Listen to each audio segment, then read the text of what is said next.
સ્પેનમાં રેસ્ટોરન્ટની છત ધરાશાયી, 4ના મોત, 27 ઘાયલ. આ સ્થળ 750 કિલોમીટર દૂર એક ટાપુ પર છે. પીએમએ સ્થાનિક લોકોની મદદ માંગી. સ્પેનના મજોર્કા ટાપુ પર ગુરુવારે મોડી રાત્રે એક રેસ્ટોરન્ટની છત ધરાશાયી થતાં 4 લોકોના મોત થયા અને 27 લોકો ગંભીર રીતે ઘાયલ થયા. રેસ્ક્યુ ટીમ ઘટના સ્થળે પહોંચી હતી. બીબીસીના જણાવ્યા અનુસાર આ ઘટના સ્થાનિક સમય મુજબ રાત્રે 8 વાગે બની હતી.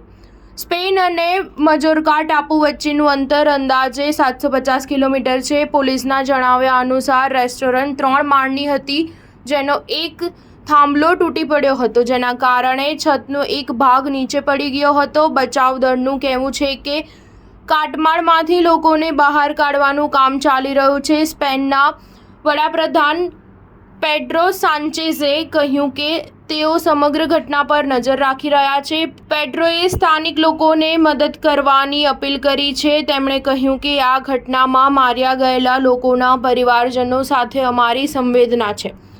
અમે ઘાયલોની ઝડપથી સ્વસ્થ થવાની કામના કરીએ છીએ. મજોર્કા આઇલેન્ડ યુરોપિયન પ્રવાસીઓમાં એક ખૂબ જ પ્રખ્યાત પિકનિક સ્થળ છે, જ્યાં હજારો લોકો રજાઓ ગાળવા જાય છે. ઘટના સમયે રેસ્ટોરન્ટમાં ઘણી ભીડ હતી. મજોર્કા ટાપુના ચીફ માર્ગા પ્રોહેન્સે એક પોસ્ટમાં જણાવ્યું હતું કે ઘટના પહેલા લોકો એક જ છત પર ડાન્સ કરી રહ્યા હતા. સ્ટાર ન્યૂઝ 7 હંમેશા સચ્ચાઈની સાથે.